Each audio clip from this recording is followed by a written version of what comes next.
Big ideas made friendly, and optimism bold but untold. Why overcomplicate?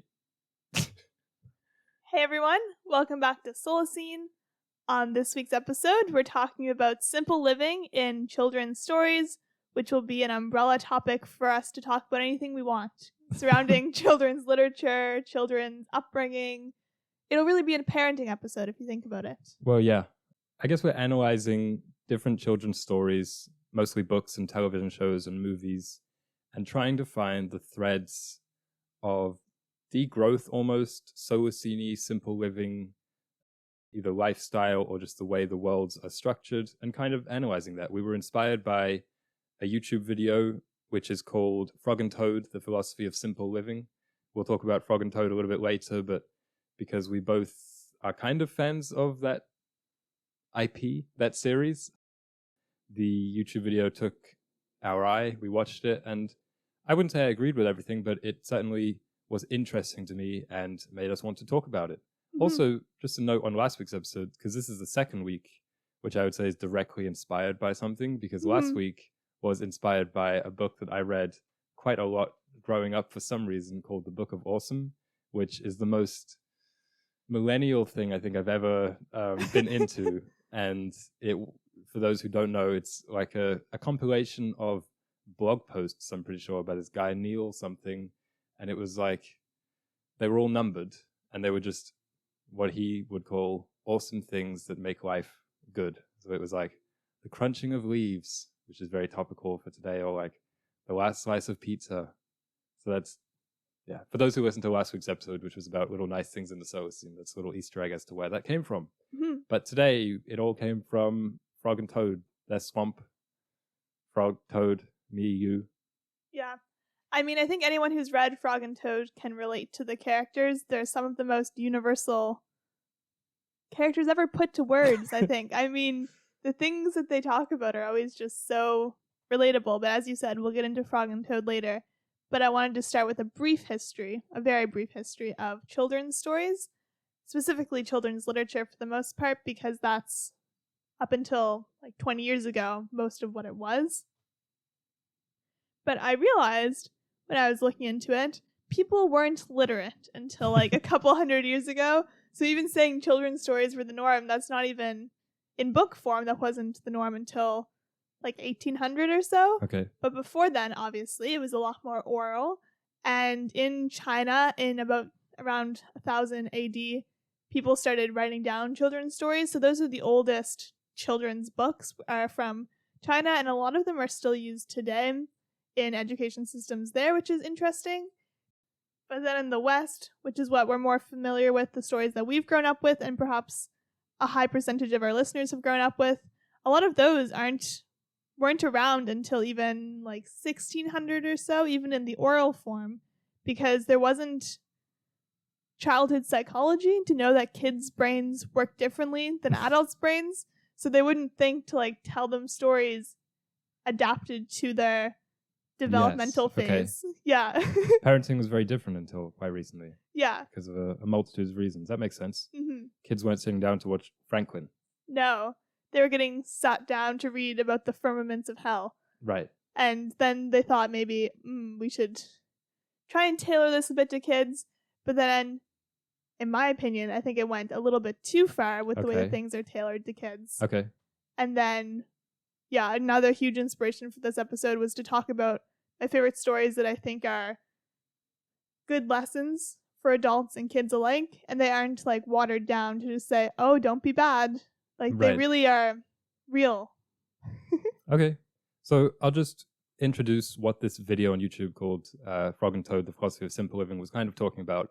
It went into detail about the history of Frog and Toad, who were these two anthropomorphized slightly creatures living in a forest, living in these nice cottages, very little technology. It was a book series and also made into a strange claymation cartoon that we found out about. And the stories are very easy to read, like nothing's over like 2 syllables, and the plots similarly are very simplistic. Mm-hmm. It's like one plot is they find cookies, and it's just about them eating cookies. Mm-hmm. Or who's the depressed one? Toad. Okay, so Toad is this grouchy, sad creature typically.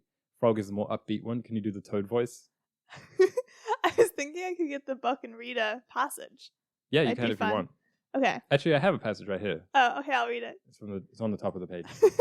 This is from the cookies page. I was going to use it later, but you can read it now. Okay. I don't know if I can do this seriously. Frog and Toad ate many cookies, one after another. You know, Toad, said Frog, with his mouth full, I think we should stop eating. You will soon be sick. Oh, I don't have a Toad. You don't have a response, Toad quote. Well, just imagine one. Okay. No, Frog. I think we should keep eating cookies. Sounds like a few weeks ago when you were sick on the podcast. Yeah. That's what your voice sounded like.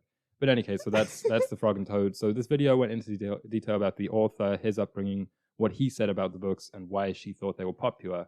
And also a little bit about how the morals in these very simple fables could have some relevance in our adult lives, both individual and also structural, I guess, political almost. Solacene.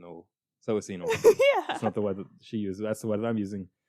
And I wanted to start by talking about what makes children different from adults on a basic level, especially with regards to how they react to stories. Mm-hmm. And so I kind of thought about the term childish, which I see tossed around a lot these days, usually just as a pejorative against any idea that doesn't agree with our own, right? So someone has a different opinion, you're like, wow, that's childish, first of all. Mm-hmm. Particularly, I see people using it towards more leftist ideas, anything from economic policy to, I've seen it used against walkable cities. That's a childish desire. Mm-hmm. Or wanting clean air and the environment and things like this. And so I thought about childish, what that means, and how it can be good and how it can be bad. And kind of my bad traits for childish, I thought, was that impulsive, because children usually, they don't have very much foresight. They don't have much of a appreciation of time and sacrifice and the idea of delayed gratification. Mm-hmm. And as such, they don't really like or do work of their own accord.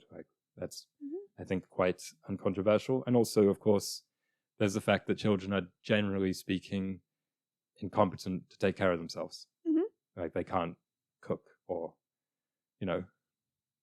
be. Yeah.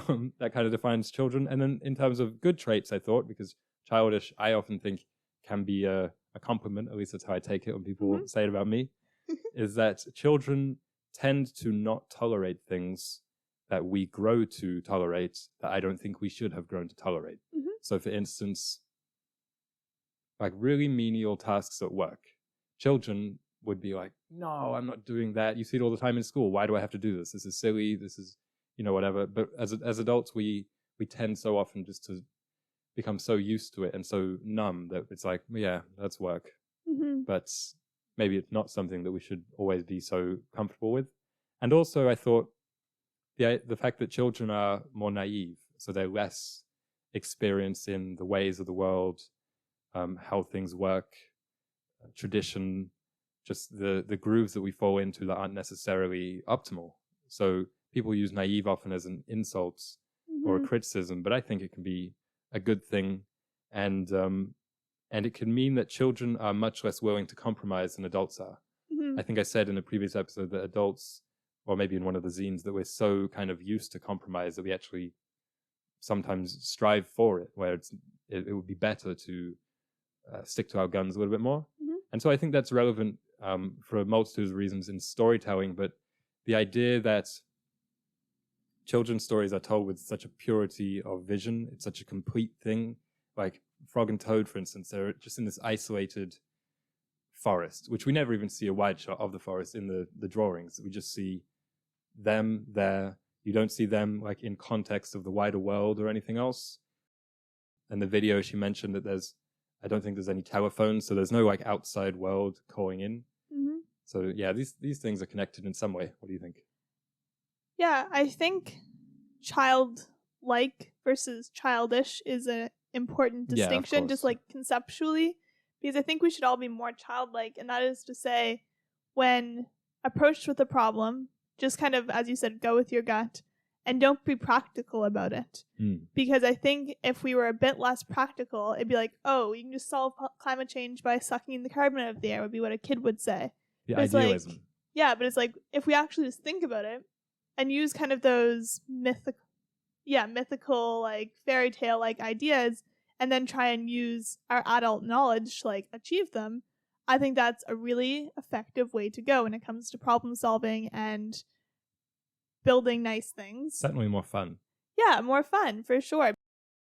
I also was thinking a bit about when you're reading children's stories or engaging with children's stories, it's like, as an adult, when you read Frog and Toad, it's like, this isn't practical. Like, where do they get their money from? Where do they get their food from? Old money, Frog and Toad. Yeah, like, it's like, that's silly. And then perhaps people would just like write it all off. And similar with even adult stories sometimes, like the whole cottagecore movement, it's like, if you had to live on a farm, you would not be this content because it's a lot of labor. But I think we can kind of move beyond that first level of cynicism, right? Dante's first ring of cynicism, which is adulthood, and then move into like a higher state of analysis when you're looking at these stories. That's a good point. And think, okay, instead of just being cynical, how can I use my adult knowledge to extract from these stories the nice things? Yeah. So in Frog and Toad, well, obviously they work. Well, you know, if I want to be like them, I would still need a job. Mm-hmm. So it's like, what hours of my day could I make a bit more mythical and just like fun and bake more? And I think you can just use your analytical brain without being cynical. Yeah, well, I think in terms of criticism, that's an important point to go beyond the initial cynicism, but also in terms of our appreciation for things like simple living in children's stories or the whole cottagecore aesthetic or any quote-unquote aesthetic. It's important that we go beyond the superficial level or what people call the aesthetic level. Mm-hmm. And if our appreciation can mature into something a little bit more fundamental to what it is, like that's kind of what I hope to get at in this episode, and what the video that we referenced touched on quite a bit, which was pleasing to me. We're trying to get at the fundamental of Frog and Toad, Little Bear, Franklin, Berenstain Bears. Those are just some of the ones off the top of my head. What makes them appealing to children and also to the parents watching, which I know is the case, watching over their shoulder, beyond just the aesthetic level of, wouldn't it be nice to live in a treehouse with no stress? Like I think there's something deeper to it that hopefully the concepts of simple living, slow living, degrowth, whatever you want to call it, that they are directly related to. Mm-hmm. That reminds me of something I wanted to touch on in this episode. I think now is a good time, is about children's stories written to just appeal to adults. Because I was thinking through a list of like the most popular children's books, and two came to mind as ones that are written just for the adults and not for the kids. But then we continued to read them to the kids because they resonated with us so much, or people gift them to you because they think they're cool. Yeah. And I don't think that's a great thing. So the first one that I thought of is very recent. It probably wouldn't even have been when you had younger siblings. Definitely not when my sisters were young. But I've seen them around, and they're called Baby University books. Do you know of these? I have no idea. So the Baby University books are basically a series of like 5 or 6 books, and it's germ theory, general relativity, atomic, like it's just like those concept rocket science. Yes. That you're always like hear jokingly about, like, oh, it's not rocket science or like what have you. And they're like 10 pages for kids, for like really, really young kids. And I think that they're written just for the joy of the adults. Yeah, they sound more like novelty gifts, to be honest. Mm-hmm. That's what I always thought they were, but then I've seen them, just a lot of families have them or like get them as gifts, or they're at the library. And it's like, okay, it's funny because like you have a 1 or 2-year-old walking around saying general relativity, and it's like, oh, that's cute. They're a little genius, like they're a little baby genius. How cool.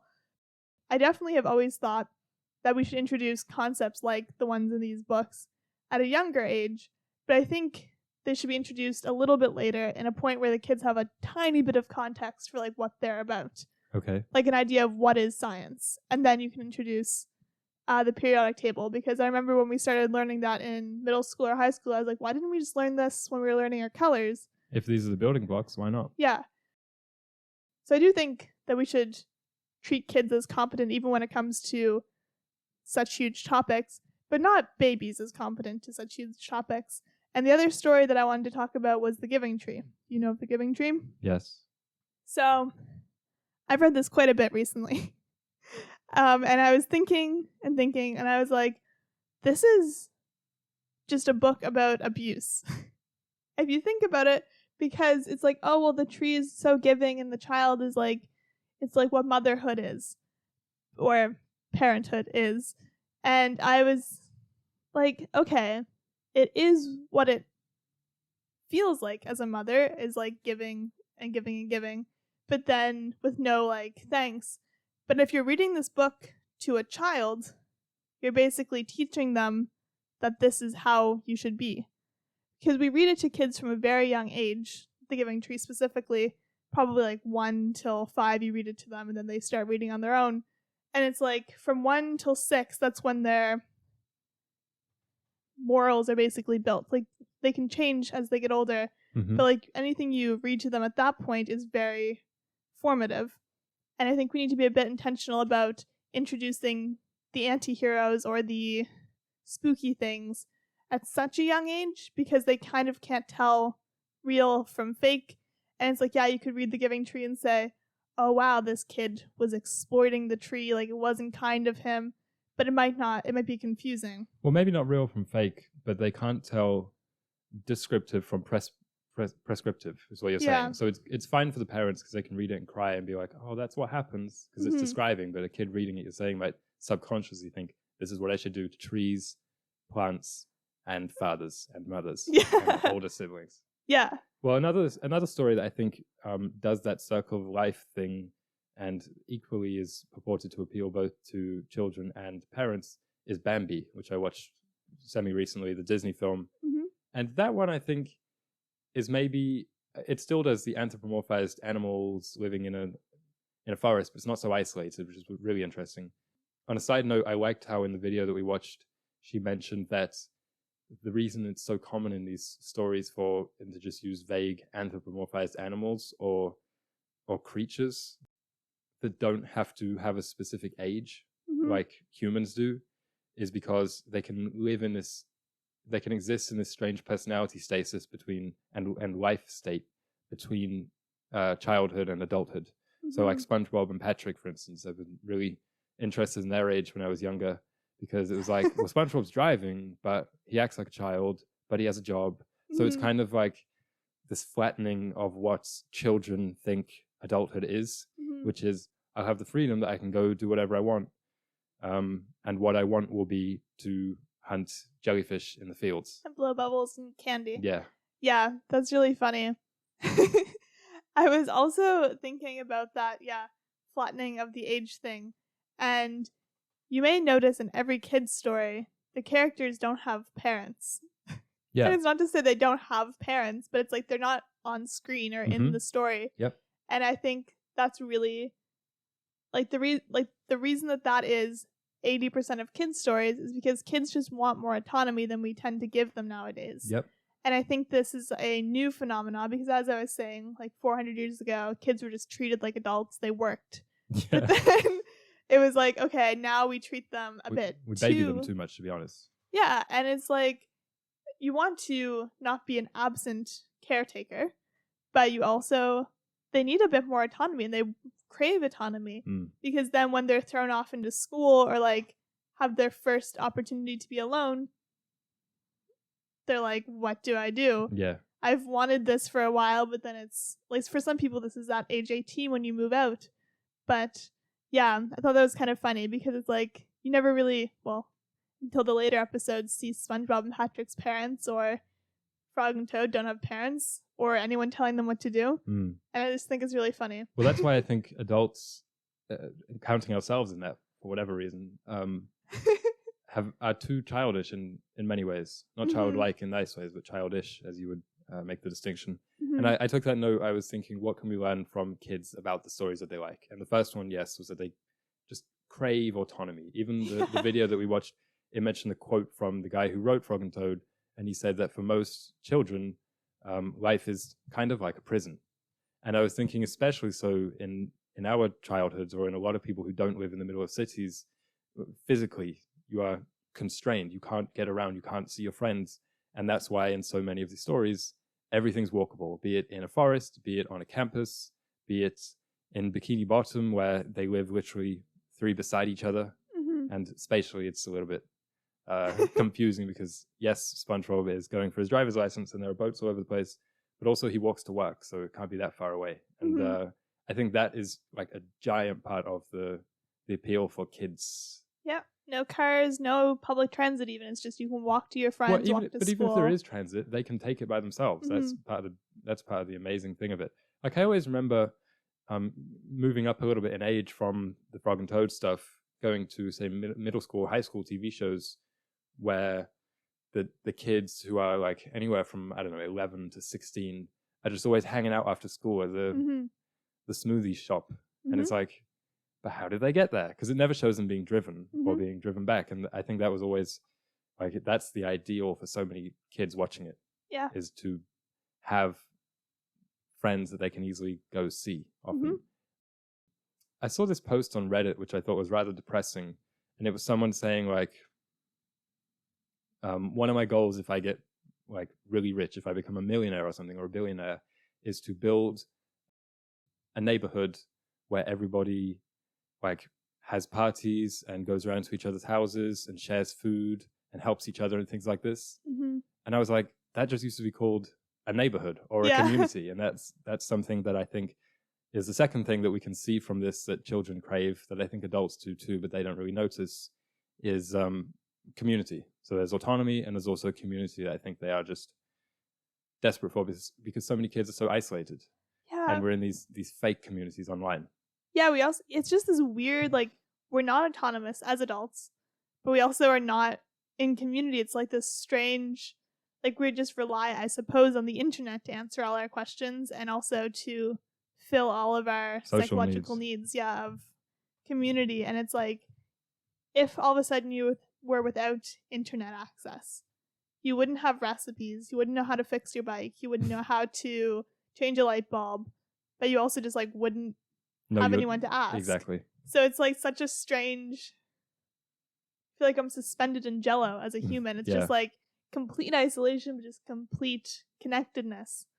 And I don't like it. And I feel like kids' books really speak to this. And the third thing I thought we can learn about kids from the stories they like is, this is younger children obviously, but also some older ones, is that this is obvious, they're not yet equipped to deal with the heavy things of life, at least directly presented. Like often it's metaphorical, something like Watership Down is the other one with the rabbit. It's really sad, it's English, or something like that.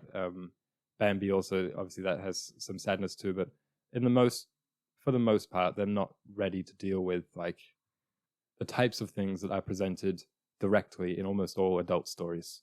And I was wondering, are we managing the gradation, the transition from Frog and Toad to adult stories well enough, given the fact that we've already kind of established, and I think most people would agree, that many adults that are coming out of the pipeline are childish in the wrong ways and not enough childlike in the right ways.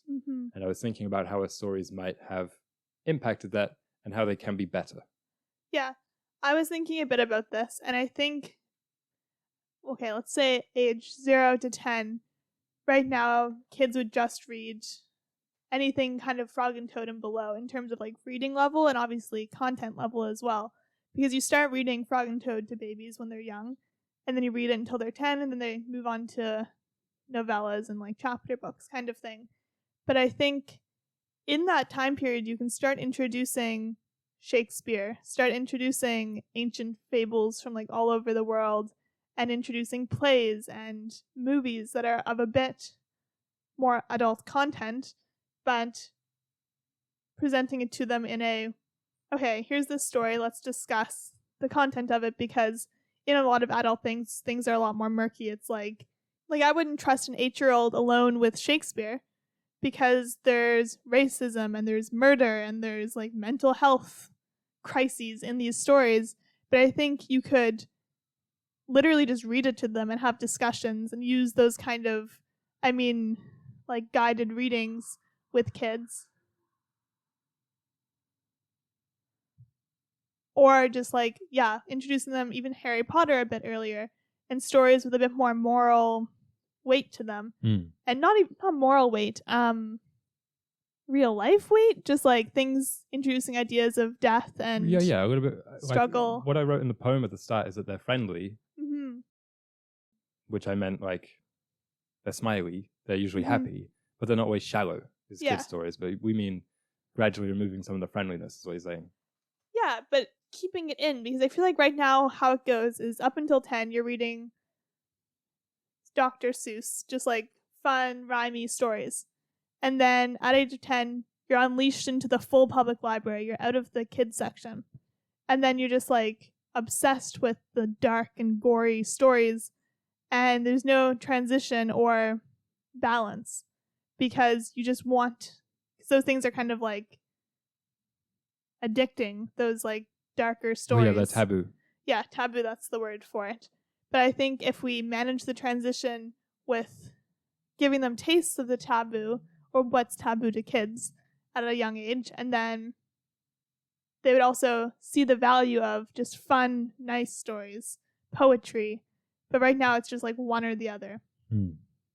Getting back a little bit to the simple living thread that's through a lot of these stories, I was thinking about Pinocchio, which has been on our minds quite a lot recently. I think we declared ourselves Pinocchio heads. Like, what else did you say? Pinocchio fiends, Pinocchio fans, when we were going around Italy and every town claimed Pinocchio as their own, which I thought was really interesting. When I tried to do research as to where the Disney one is set, no straight answer. So, but even that I think is interesting because it's set in this idealized old world Europe, with an old man who works alone, not for a corporation, pursuing his passion projects, not shown to be obscenely successful, and so it's never really questioned as to why he can support this. But it's the way that it associates the moral sense of right, which obviously all the Disney movies had, at least by the end of it, with the community sense of right. This is the nice place to live where nice things happen, and in the end there's a happily ever after, with almost an economic sense of right, which is very obviously implicit. Like, they never talk about that, but it's like, this is good. This is the fairy tale way of living. And even you see it in so many kids' films, especially, which the villain is some big corporate developer trying to snuff out or squeeze out the local artisans in some way. Yeah, they're very tactile stories for the most part, which is 33% of the Solacene motto, which is, I think the world should be more tactile. And I think these kids' books just really lean into it because they tell about the smells that everyone's experiencing. In Pinocchio, you can really sense what Geppetto's doing with his hands. He's working on these cuckoo clocks. He's making this wood boy. And it's like, it makes you desire to just be more competent with your skills and more engaged with the everyday things. A lot of these stories are pretty mundane, except for the one magical thing that happens or the one kind of exciting incident. And it's like in Beauty and the Beast, it's like 50% of the story is just Belle walking around the town, enjoying herself in the library. It's just all these very tactile things. You can smell the books. You want to become a well-read person like her. And it's like, the romance is kind of exciting and special. And like, obviously, the magic of him being a beast and her being a human is like exciting. But it's almost beside the point. Like, that's not what people, like, when kids read that story, they're not like, oh, I want to be a princess who falls in love with a monster. Yeah. They want to be Belle dusting the house and like reading the books. Even subconsciously, that's what you think they like with Geppetto and Pinocchio. He's obviously sad about the loss of his son or whatever, but generally speaking, quite peaceful. And I was just thinking about if you modernize it so that he is just some guy sweeping a toy store, just utterly depressed. Yeah. Just the way the work has changed is what I'm talking about. Yeah, I agree with that. But I think there's so much, outside of the one magical thing in these stories, like there's just, like the reason that Pinocchio appeals to both of us is the Italian village vibes. Like what they're eating in all of the Studio Ghibli movies is just so delicious looking. It's like you could just watch ponyo for the food. It doesn't matter that there's a little fish ponyo from the Yeah, it's true. Paleolithic era or whatever. It's just like the food, it looks delicious. The houses, you can just like feel the breeze. And it's just a lot more about the lifestyle, Well, yeah, and, like, the it's why mundane. there are Ghibli films that have no supernatural elements, and those are equally idyllic. Yeah. Exactly. And with Frog and Toad, I think it's the same. It's like, you don't really care that they're fighting over the cookies or his list blew away, but it's like the making of the list or the going to the river to swim is like the nice thing. Yes. And I think we can kind of look at these things and think, well, I do that every day. I make breakfast. How can I make it a little more fairy tale? Mm-hmm. I go to work. Maybe instead of driving, I'll take a nice frolic. One thing that I did disagree with this YouTube video on is that it said about, it kind of waved away the aesthetics of Frog and Toad or their lifestyle and said, of course, it would be nice to just relax all day and drink tea and eat cookies in the forest. Mm-hmm. And it's like, I don't think that is the appeal at all. I don't think it is relaxation or a stress-free life. I don't think it is that. I think it's more about being able to choose your own struggle or choose your own striving. Like Geppetto, he's not just sitting down all day. Like, he's actually building these things. Like, he is working. Mm-hmm. And so I think that is another thing that people conflate when they talk about childish ideas in stories or in personalities, is like, well, yeah, it would be nice to be like that, but really we have to work. And I think most of the core of the idea of simple living or degrowth is about changing, not about like removing the idea of work. That's silly. It's about changing work so it can be more fulfilling for everybody. Mm-hmm.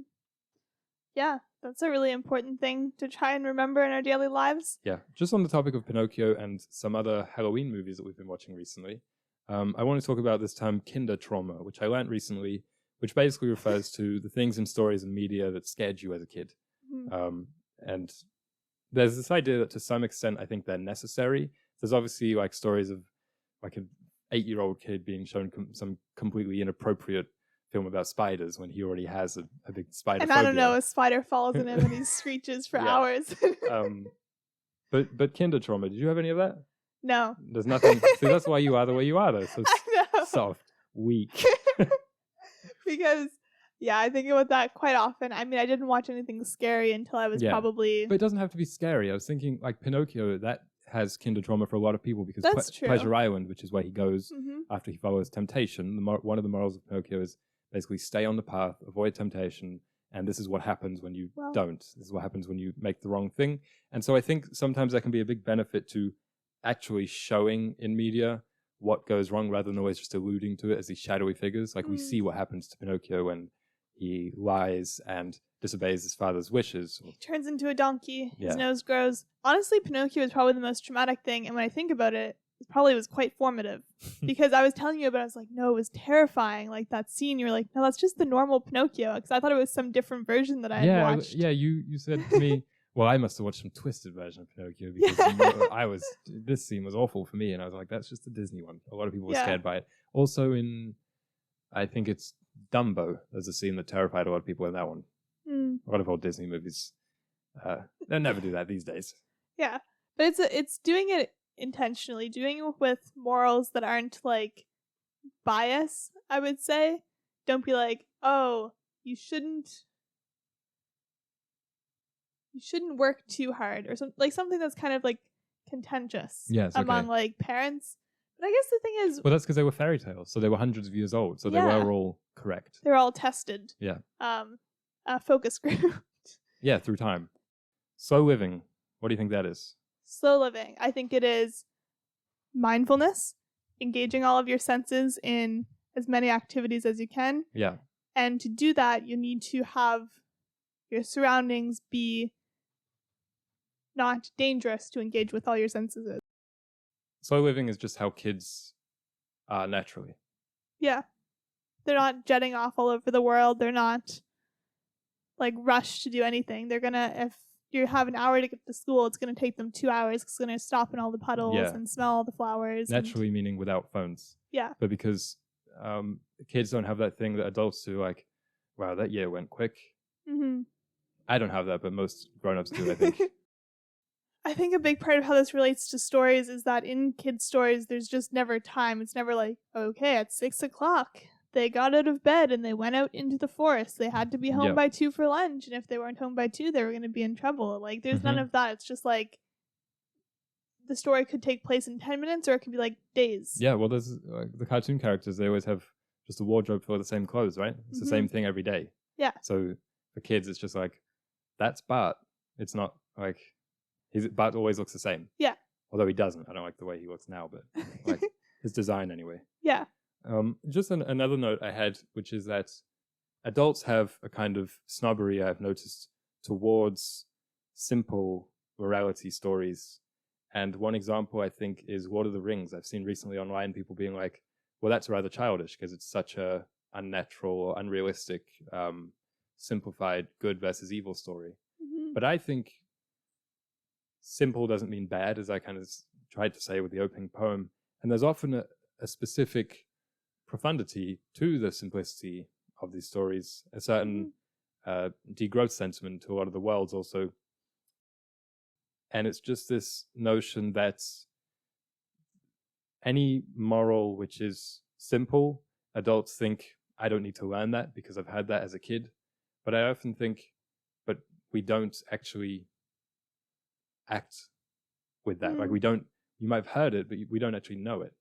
There's a difference between knowing something and hearing it. So that's why I think sometimes stories for adults overcomplicate for the sake of keeping people entertained, when really, in terms of morals, it'd be nice to just hammer it home in adults. Yes. Yeah. Yeah, and I think we definitely believe, I've heard these simple stories. I want the more hardcore ones to like... Yeah, that's what I'm saying. Learn about the hardships of life. But it's like all of the answers to like life's biggest problems are found in the simplest answers. That's why I had that cookies excerpt from Frog and Toad. Because any adult reading that would be like, what is this? This is for 5-year-olds. And I would say, well, put down the cookies. Stop eating the cookies. Listen to Frog. Yeah. Because we think it's for children, but we don't abide by those simple rules. Or like, if you don't have anything nice to say, don't say anything. Yeah. Adults would think they're being patronized to if a film said that, for instance. But really, yeah, it's good for the world. I agree. Speaking of good for the world. Oh my goodness. Good for the world. The toad. Do you see it, Darren? Yes, looks very bumpy. I'll kind of describe it for the audience.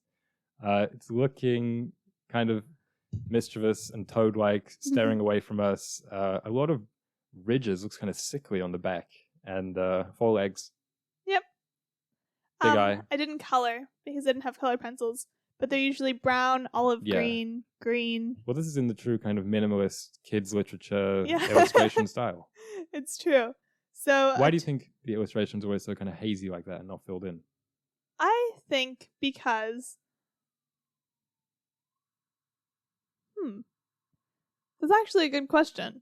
Well, I think it fosters the imagination in the children, and it fosters this kind of nostalgic connection in the parents, because memories are like that, right? Like then all the details aren't filled in, so that's often why it's like that. Yeah. That reminds me, I was thinking one of the lessons we can learn from kids' books is the artistic variety. I mean, Frog and Toad is just green and brown. Andrew Loeb's like other book, well, he has hundreds, but like Owl at Home, if you haven't read that, you should read it. It's 100%. The author of Frog and Toad, right? Yeah, it's 100% just for adults. I mean, there's one story called Tearwater Tea where he cries into a kettle and boils and makes tea as a cathartic experience. Yeah.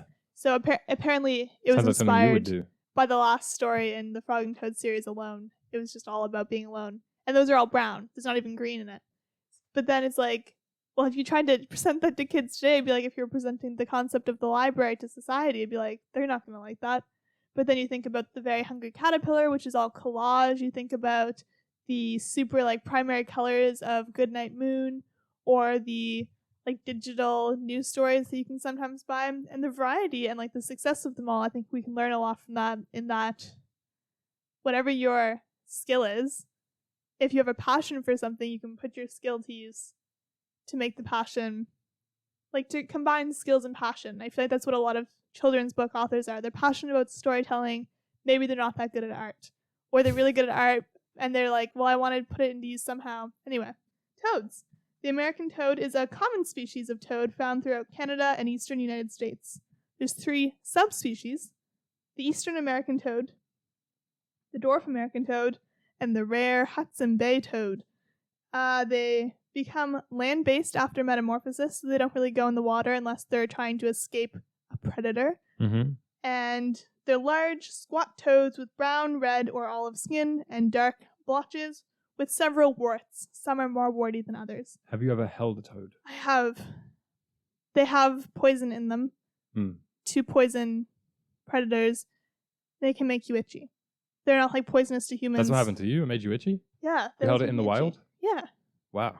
My sister, Was it jumping beans? shout out to her, yeah, used to just be obsessed with catching frogs and toads. She'd just have like hundreds and then she'd release them all. And Hundreds, really? Literally. Because some places in Nova Scotia, there's like a few hot spots and there'd be just like a lot of them. So she would have like a net and just scoop them and then put them back. Anyway, I've held them. Oh, multiple? Yeah. Do they have tongues? Yeah. Did it lick you? I don't think it licked me. Did you ever see one catch a fly? No. What do the bumps feel like? Bumpy. Hard? Yeah. Wet? They're not as slimy as you'd think. Cold? Yeah, cold. Heavy? They're weighty. Smelly? They're usually quite smelly. Okay. Yeah. So this specific one can be up to 11 centimeters long. It's a big boy. That's short. I thought toads were like the size of our heads. Oh my goodness. What no. am I talking about? Well, there's some like frog and toad Yeah. varieties which are very big, but your average one is like very small. Probably like the size of, what would that be? A beetle? Like how you imagine a beetle? For those listening at home, she's holding her finger and her thumb roughly 1.5 inches apart. Thank you for that analysis. This type of toad, they have, when there's a breeding course, so all the men and the ladies get together to breed, each man sings a different note.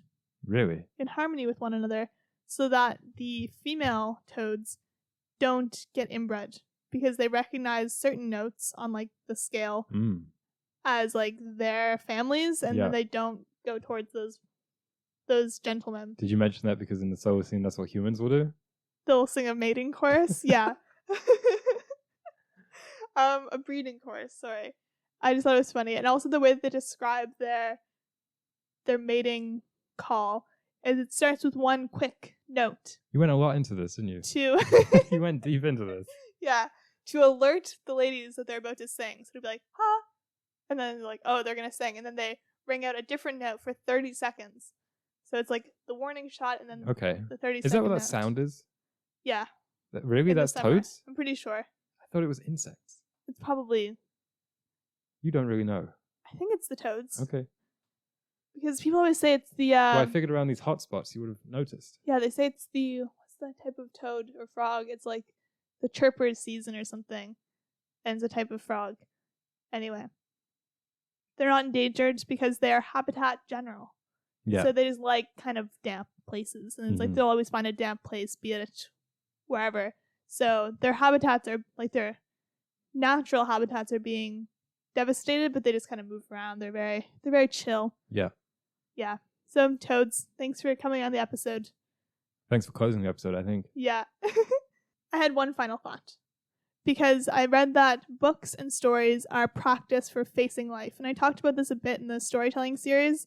But when a kid is like again and again going through a story, seeing a character fight a battle against a bully or against against boredom, it's practice, and then they can kind of call on that memory. Yeah. Because that's kind of what stories are. They're memories, as you were saying, with the art style, to then know how to act in these situations. Because you don't want a kid to have to go through a bunch of bullying to know how to deal with bullying. But it's like if it's presented with rabbits and turtles in the story, they can relate to it and know how to deal with it, but not have to have the trauma of actually experiencing it. Did that ever happen to you? Because it actually did happen to me. Yeah? Arthur, which was a book series and TV show that I adored. He had a bully. You know his name? Buster? No, Buster was his friend. Binky. Binky, sorry. And I had a bully one time.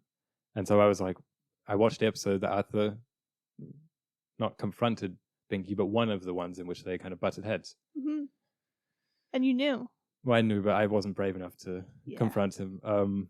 But just on that note, like, Arthur is set in a city, which is a nice city, maybe a little bit too drivey, but similarly, they're always hanging out with a sugar bowl. So I just want to make it clear that it's not just the living in a forest cottagecore thing. Like, this isn't that, or at least it isn't just that. That's a handy kind of aesthetic stand-in. Like, so you can easily say, well, yeah, I want to live like this, which really means all these other things. But also there's like Hey Arnold was one that I used to really like, and that was just set in a city, about growing up in a city. But they were still hanging out, and everyone still seemed kind of happy, and obviously the morality was still there. Maybe that's what we're really yearning for. Good people. Thank you all for listening. We will be back next week with, hopefully, the start of a new series.